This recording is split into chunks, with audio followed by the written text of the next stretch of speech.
Jesse is like, well, I need to go over to him and I need to touch him. And of course, B is like, girl, what are you talking about? Welcome back to my channel. I am back with the recap of Netflix series The Irregulars, Season 1, Episode 1, The Unkindness in London. So, if you're interested in hearing what I have to say, stay tuned.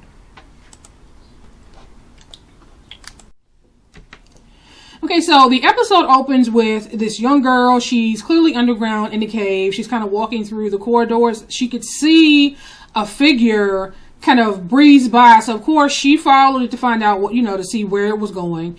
She reached an entrance to, I guess, the inner part of this cave, and you can see these beams of light kind of zooming around her, but in these beams of light you can kind of make out that they're actually figures, ghosts. You can see it's something, but you can clearly see that they were making their way towards the exit, the entrance, exit, whatever you want to call it. They was leaving, right?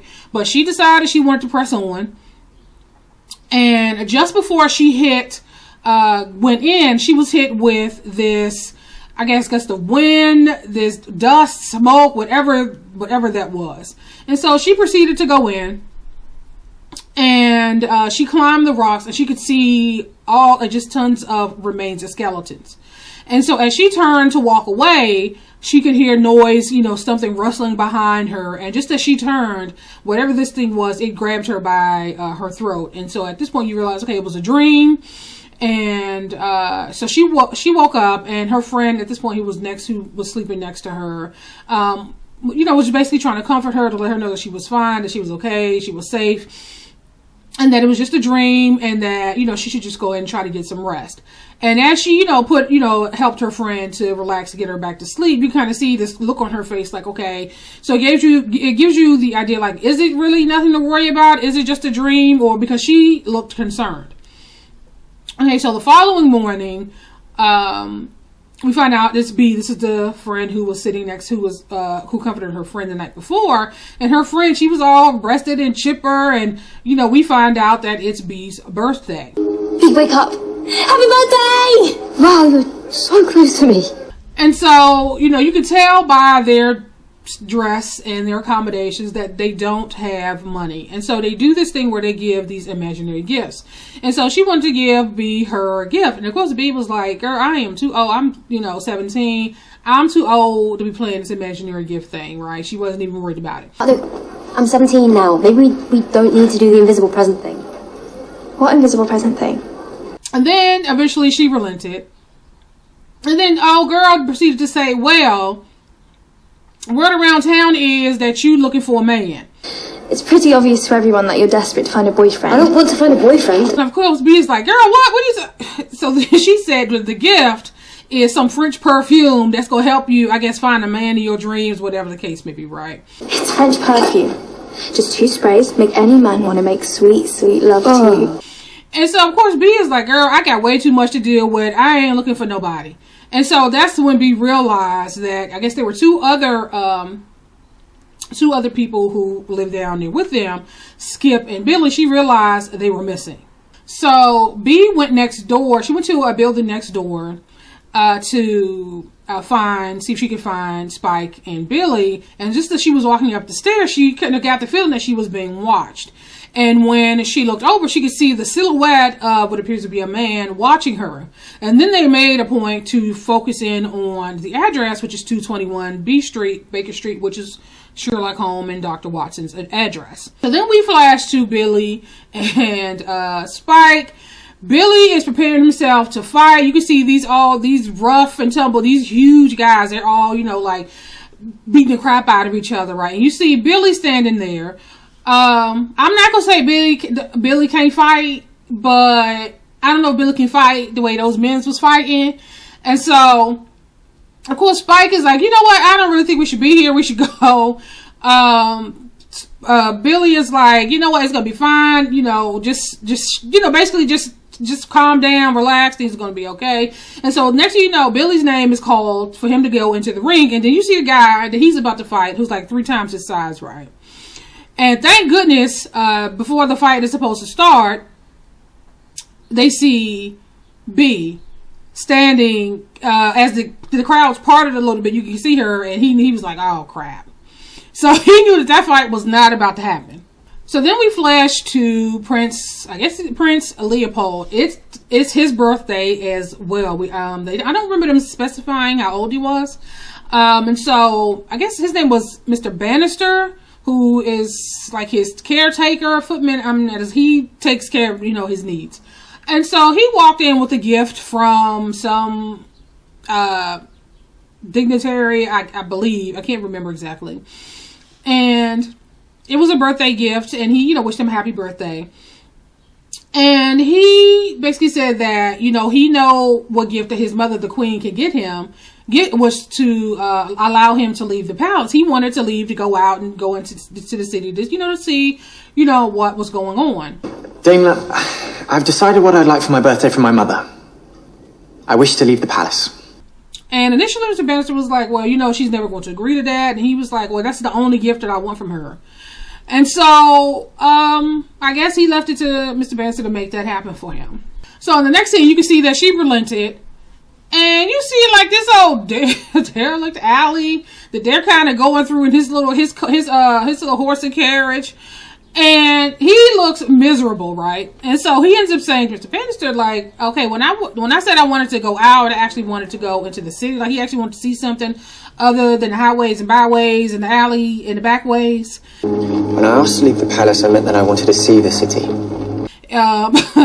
And Mr. Bannister he actually offended him. He said that he basically told him that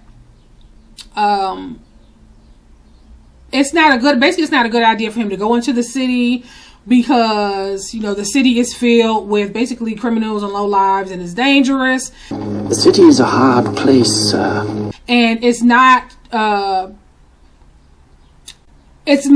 place to be for someone as delicate, basically he was trying to say, as him being the prince. It's not for those of a delicate constitution. And you can kind of see on his face that he was just so offended. So Spike, Billy, and B make it back to their home and the cellar. This is where they lived. And he was basically saying that he had it all figured out. I could have taken him. And she basically told him that this man take dumps bigger than you. Billy, that guy could do shits bigger than you. And basically you was about to get yourself killed. And then Spike, pipes up and basically says something about, actually no, before Spike said something, Billy explained why he was doing it. He was like, it's not that like I was doing it for myself. They could see that Jessie, who is the young girl that had the nightmare, that she's struggling. Apparently this has been an ongoing thing for a while. And they feel like she needs to see a doctor, but of course they can't afford a doctor. And so him, I guess, getting involved in this match would have given him some money. She needs help. Doctors cost money. And the rent to due, and the landlord has already talked to them and basically said if they don't come up with this money that they're going to be evicted. And Hudson cornered me yesterday. We're 2 months late for the rent on this shithole. If we don't get the money together pronto, we're out. And so this is when Spike pipes up and he's like, well, I know, nobody wants to hear this, but maybe we should think about going to the workhouse. And that set B off. She basically told him that he didn't know what he was talking about because he's never been to a workhouse, and he has no idea what it's like. Not like her, Billy, and Jessie. So they've all experienced going to a workhouse. Don't talk to me about the workhouse, Spike. You don't know about the workhouse because you weren't there like the rest of us.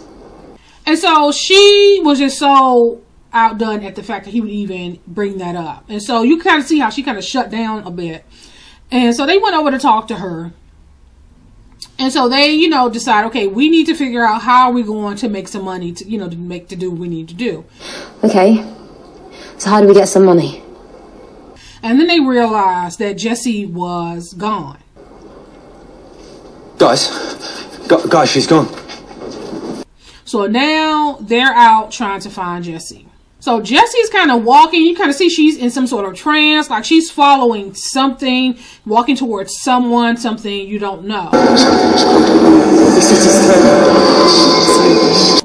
And then, you know, she hit the corner and she turned and she saw the figure that she saw in her nightmare with the mask and the, you know, the long coat. And as she was backing away, she kind of backed into the street in front of this carriage, which happened to be Prince Leopold's carriage. But B, you know, they arrived in time to knock her out of the way. And of course, you know, they're trying to check to make sure that she's fine. Mr. Bannister decided he was going to get out to confront them, and you know, about how this stupid girl, why is this stupid girl in the street? What on earth are you doing standing in the road, girl? Of course, B wasn't having that, and she basically told him that just because he's in this carriage and because he has money doesn't mean he has the right to talk down on them, and that he needs to get on up out of there. And she shoved him a couple of times. And You may be used to bullying people and having them kiss your ass, but no one talks down to me. He didn't have much to say. The whole time, Prince Leopold was watching the whole thing unfold. And, you know, Mr. Bannister, he went on and got in the carriage and went on and rode on, right? And so, but Leopold, he was impressed. He was kind of taking, you know, like, okay, I can't believe that she stood up to him. Like, this is, you know, he was intrigued by her, right? And so he made it a point to, like, get some type of marker of where they were so that he, I guess, can eventually come back to find her. And so it was like this bar, this tavern called the Duck and Quiver, or something to that effect. And so then you can kind of see he had the smoke look on his face, because remember when Prince Leopold wanted to go into the city, he referred to him as his delicate constitution. And now that you kind of like poo-pooed, shooed away by this young gal, and now he's looking at him like, okay, I wonder which one of us is now who's delicate? Now who's the delicate one in this situation? Because it certainly wasn't me. So B is at the cemetery and she's visiting her mother's grave. One of the nuns was out talking to her. She is familiar with their family and, you know, their situation, and B is basically talking about her concerns of Jessie, like something is going on with her. We don't know what's really going on. And She's been having these dreams for 2 weeks now. You said ages ago that dreams is how it started with my mum. She said, I wonder if she's experiencing the same things that our mother experienced, because I guess the mother had some mental issues, and the concern is that Jessie is exhibiting some of those same behaviors. And of course the nun is telling her, no, she's not like your mother, she's fine. And what happened to your mum isn't going to happen to Jessie. Basically, she reassured her to let her know that, I'm always here if you need to talk. And so the nun, she went on inside. And you kind of see in the distance that, again, she's being watched. And so she heard a noise. And, of course, she started walking. And then you can kind of see that this guy is, quickly walking behind her. He eventually catches up with her in this alley because she just basically, she turned to face him. And he basically told her that he is a doctor. I'm a doctor. Come any closer and you'll need a doctor. And that he lives at 221B, and that him and his partner need their help. My business partner and I have been watching you from our apartment on Baker Street. And that he's willing to pay. So they end up going to this, tavern where he ends up renting this room. And you can kind of see on her face, she's kind of nervous. Like, okay, what exactly is this guy? What is he up to? But then he sat her down. And not sat her down, but he asked her to sit down. And he, started explaining to her why they needed their help. And he basically told them that they were private investigators. My business partner and I run a small detective agency. And that basically they have a certain social standing, so there are certain places that they can't go. We are reputable men, and as such do not have access to the more disreputable parts of London. And because basically they're street kids, and they can kind of get in and out of these seedy places that him and his partner wouldn't be caught dead in. That they can help them with this case. And the case is, over the last, 4 nights, 4 children have been taken from their home. 4 newborn babies have been stolen. We have no idea whether they're living or dead. The most recent one was he was describing the room, and windows locked from the inside, cot on one side of the room, older sister sleeping in a bed on the other. And he was telling her that since the baby disappeared, they have not been able to find the older sister. Since the disappearance, the daughter hasn't returned home. Something is amiss. And there's something weird going on, crazy going on, and they need her and her friends to find the older sister to try to find out what she knows about what's going on, and what happened to her baby sister that was kidnapped. Okay, so of course B went back and she's now talking to Billy, and Billy, they're now going back and forth over whether or not they should even get involved in this. Like, you're talking about kidnapping and breaking and entering, and he's like, why in the world would we even get involved in that? So before they can even come to any type of consensus of whether or not they're either going to get involved, Spike pops up and is like, I found her. People in London, it's like looking for a found her. And of course, they're like, okay, well, what do you mean? How did you find her? And so, of course, he had to go through all this stuff. He had to go to Peter McGregor, and then Peter McGregor directed him to his auntie Aggie, and then Auntie Aggie directed him to Luke Porter, who Susan, who's the older sister, was dating. And then voila, here's Susan. He was able to find Susan, who was there. So they go over to talk to her. Initially, she really wasn't trying to say too much. And then she said that night she snuck out, and you kind of flash to Luke Porter. He was outside, the house. He was throwing rocks at the window. She opened the window. She saw him, and she left. And she left the window open. She didn't close and lock the window. And she's saying that when she came home, that her baby sister was gone. When I got back, Laura was gone. And she just took her ass on to sleep. She didn't say nothing to her parents, because apparently it was more important for her not to get in trouble for sneaking out than saying, okay, you know what, my baby sister has been missing, kidnapped, whatever the case may be. And so she just pretended like she found out the next morning just like everybody else. And then, of course, they started asking her, and then she remembered something else about some noise. And the next thing you know, before she could finish telling them, what she noticed, next thing you know, all these birds, it was like very Alfred Hitchcock, all these birds start coming from nowhere, and one scratched her face, and next thing you know, they made a run for it, and eventually they end up getting separated. Spike ends up getting separated from them first, and then they hit the corner, and then Billy and B went one way, Susan went another way, and Billy and B ends up getting cornered in this building. I mean, there's birds everywhere, and eventually they disperse.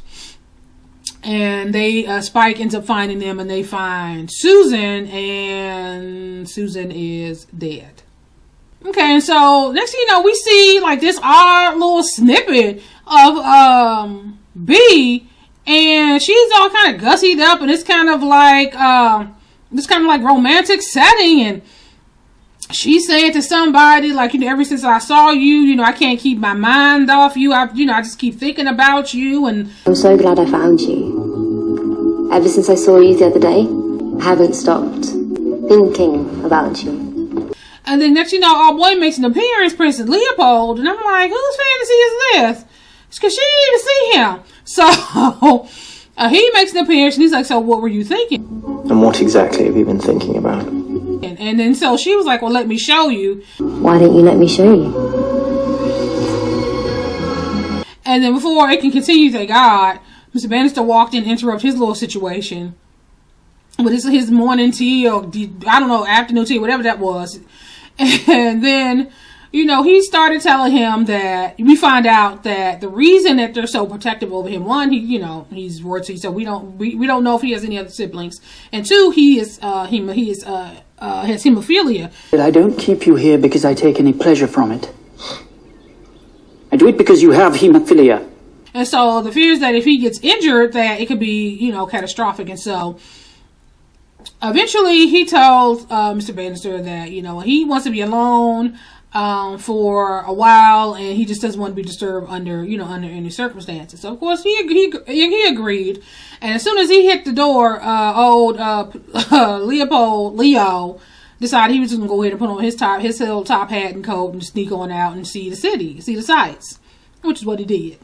Okay, so B ends up going to 221B. The doctor answers the door, and of course he was not happy to see her, like, because you know she is a street rat, right? You know, you can't be, you know, defiling our doorstep. So he's like, okay, so what are you doing here? And she basically said, what in the world do you have us mixed up in?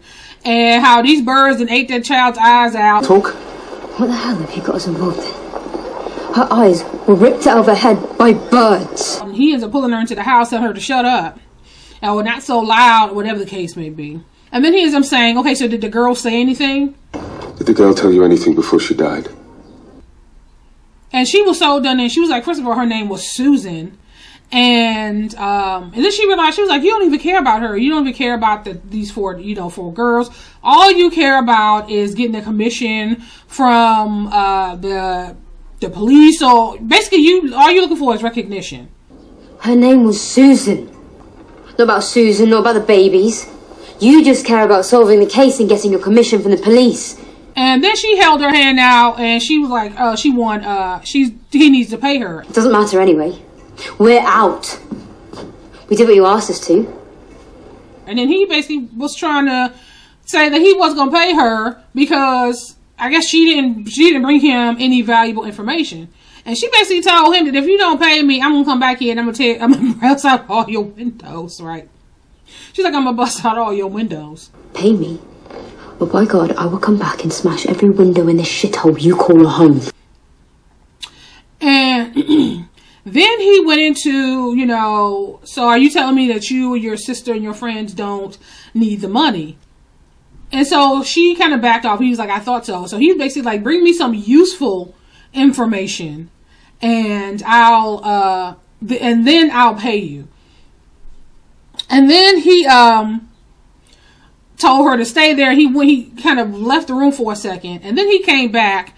And as he was about to tell her that these are the information that we have on the rest of the children that were kidnapped, she just went on and snatched it out of his hand and walked out of the house. And Babies. Before she made it all the way down the stairs, she turned and said, "Why did you pick us?" Why us?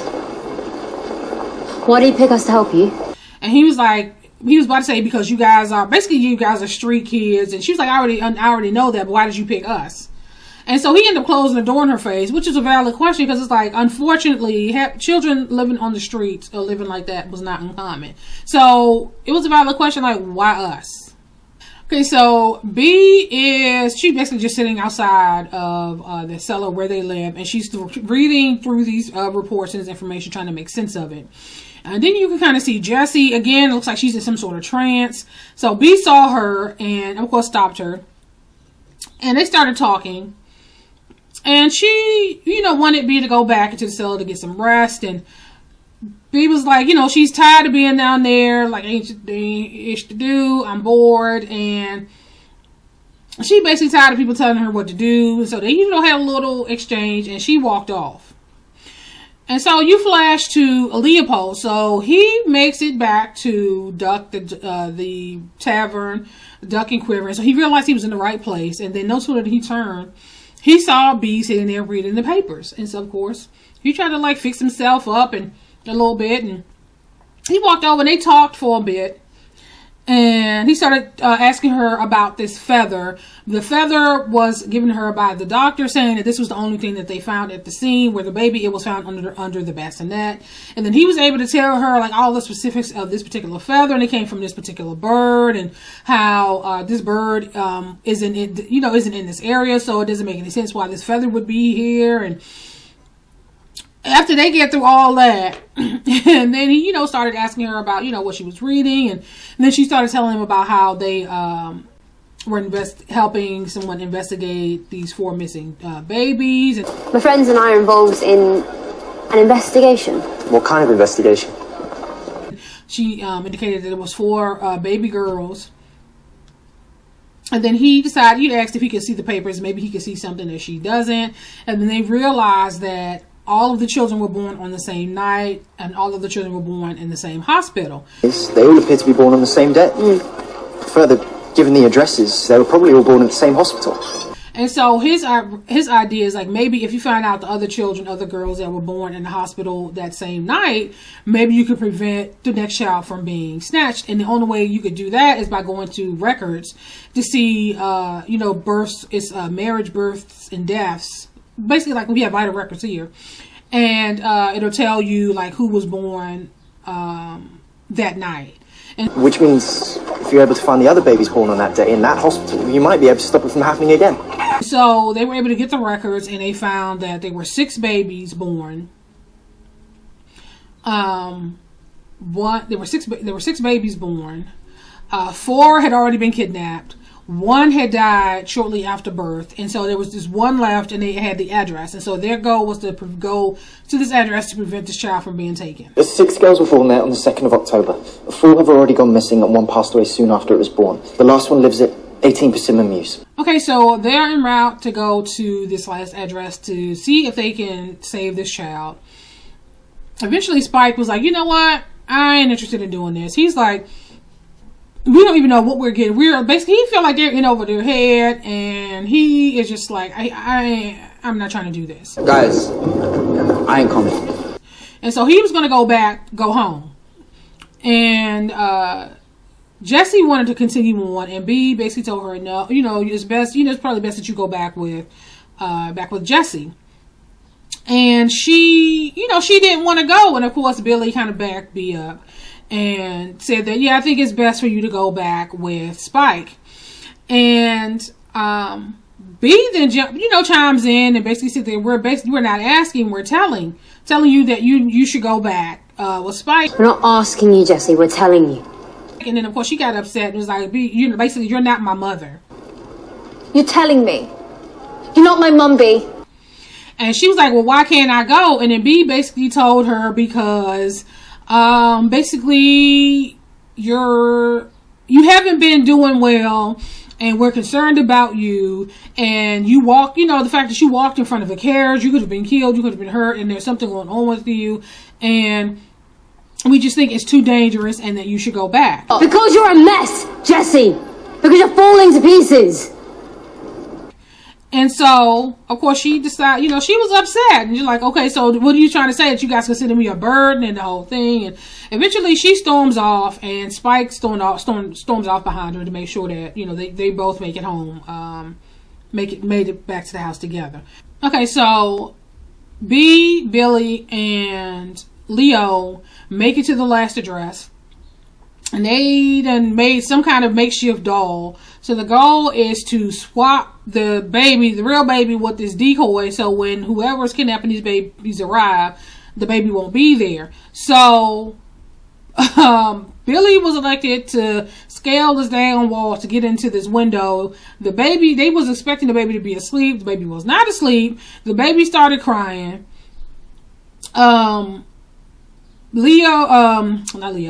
Billy was trying to calm the baby down. He was getting ready to pick the baby up. Next, he could hear footsteps. Obviously, the mom, the servant, whoever was coming to check on the baby. So he ran. So now he's holding the door shut because he's trying to lock the door. While he's distracted, you can see the shadow of a bird appear, and the baby you can see the baby was looking at this this bird. And so by the time he get everything situated with the door, get the door locked, the baby is gone, and you can see the bird and grab the baby, and it's flying off somewhere. So B and Leopold, they see the baby, the bird has the baby. They follow the bird to this alley. This man is standing there, and he's basically saying, this is my baby. This is my baby. And so, of course, they're telling him, like, no, it's not. And then he stands up, and he's like, this is, basically saying that basically this is my baby, and you're not going to take her from me. And then, birds come from everywhere and starts attacking them. She's mine!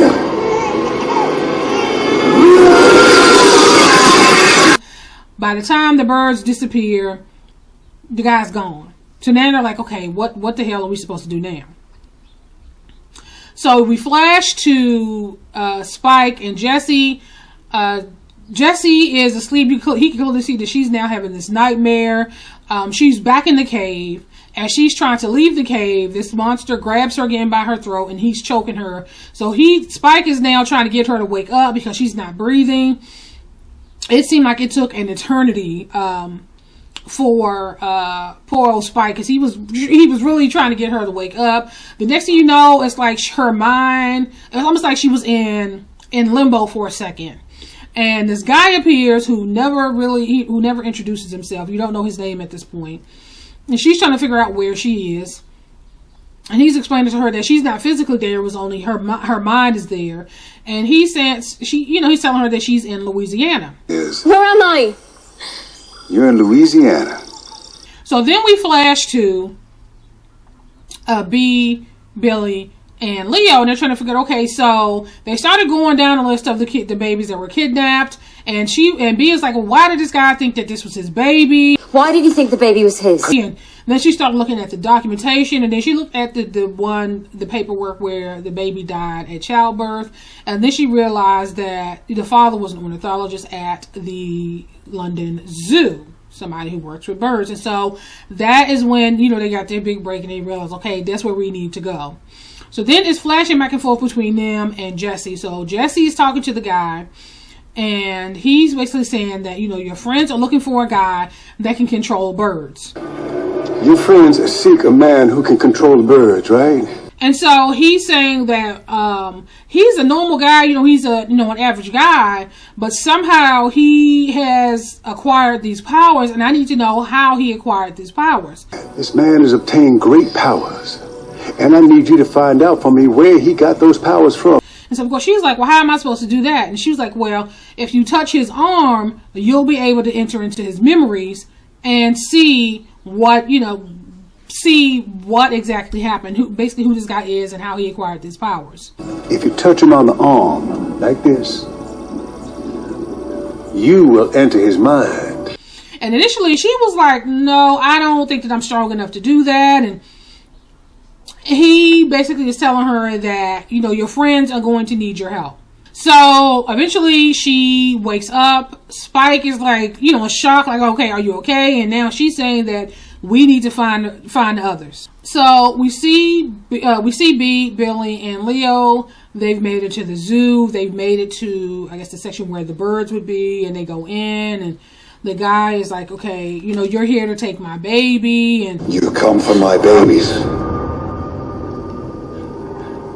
You shouldn't have. B is trying to explain to him that, your baby died at birth, and he's saying, no, my baby was switched, and Your baby's dead, Arthur. She died at the hospital the day she was born. And then he started summoning all the birds that he could summon. And so as they were trying to close up the doors, she could see somehow Spike and Jesse knew to go to the London Zoo, which, okay, I'm confused about how they figured that one out. Jesse is like, well, I need to go over to him and I need to touch him. And of course, B is like, girl, what are you talking about? I have to go over to him, B. What do you mean, why? I didn't have time to explain. I have to touch him. And she was like, well, just trust me. And I'm thinking to myself, if somebody would have said that to me, like, I need to walk over to this person and touch them, I'd be like, the hell, what? But so she walked over and she touched the guy's arm, and exactly what happened, she was able to enter into his memories, and he's trying to figure out, okay, so what's going on? Why are we here? And so she was able to take him back to the day that, he was in the hospital. You could clearly see his wife also died. So his wife and the baby died. And so he was asking the nurse to see the baby. The nurse is telling him that, she was sorry that they had already taken the baby down to the morgue, and that this is where it stems from, where he wasn't able to see his baby. He wasn't able to hold the baby. And so this is why he has in his head that his baby, didn't die, that somebody took it, because, and that's how he's been able to rationalize it in his mind. And then she says that I need to see how you got these powers. And then so she go touch him again. They go into the memory, and all you hear is him calling out to his wife to help him try to find, what happened with their baby. Angie, you hear my love? I need help. And next thing you know, this glass starts moving around the table. he touched the table, and then next thing you know, these powers are being absorbed into him, and it's never really explained, at least to me. Like, I don't know the backstory of this, so I'm like, okay, so, but based on how this was filmed, I'm like, okay, so how exactly, what is this? And so when she asked him, he couldn't even explain like what actually happened, like how he got those powers, and I'm just like, okay, please tell me it's not just me. Okay, so the next time she touched him, it takes him back to present day, and she can kind of see it's morning time, it's daytime, and the birds are kind of dissipating there, moving on. And you could B is kind of shocked. Okay, so what is going on, Jesse? And so she walks over and she hugs her sister. And next you know, the bells are ringing, and Leo kind of ran off because it's like, okay, honey, you done snuck out, and you've been gone all night. So you can imagine the uproar at that house when he gets home. Like, what's up? What's going on?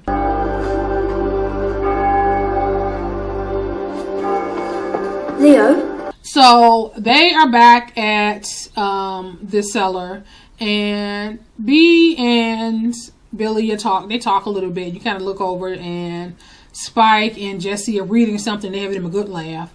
And then B has a flashback to when she had the conversation with the doctor, and something clicked when he said that, are you saying that your sister and your friends don't need the money? So she went to the house, and the door opened, and you can hear the doctor in there. He was cussing at somebody, yelling at somebody, and don't come back here again. Who he was talking to, we know not.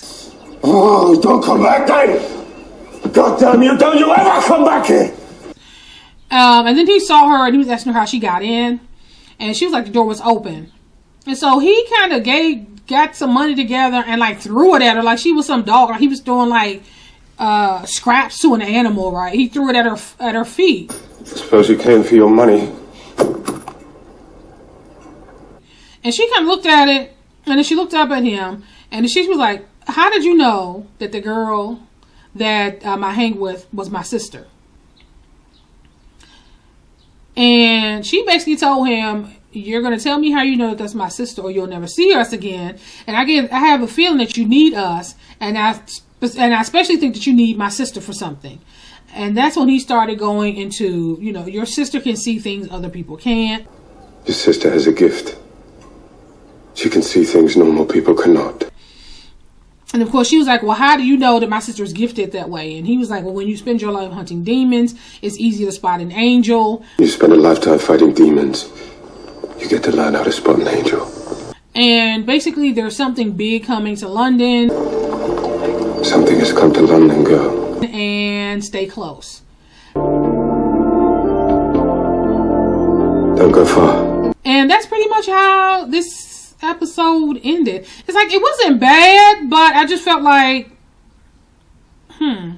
that was interesting. And there was another thing. When she went to touch him, the sister went to touch the guy the first time, she called him by his name, Arthur. And I'm like, well, how did she know his name was Arthur? So first of all, how did she know they was at the zoo? And how did she know the man's name was Arthur? Because they didn't even realize it until obviously they read the death certificate for the baby and saw the parent's name. So I'm like, okay. Again, I don't know the backstory to this. I know I believe there's like an anime series on this same along the same lines, but okay. But anyway, this video looks like it's gonna be long enough, so I'm gonna end this here, and I will talk to you guys later.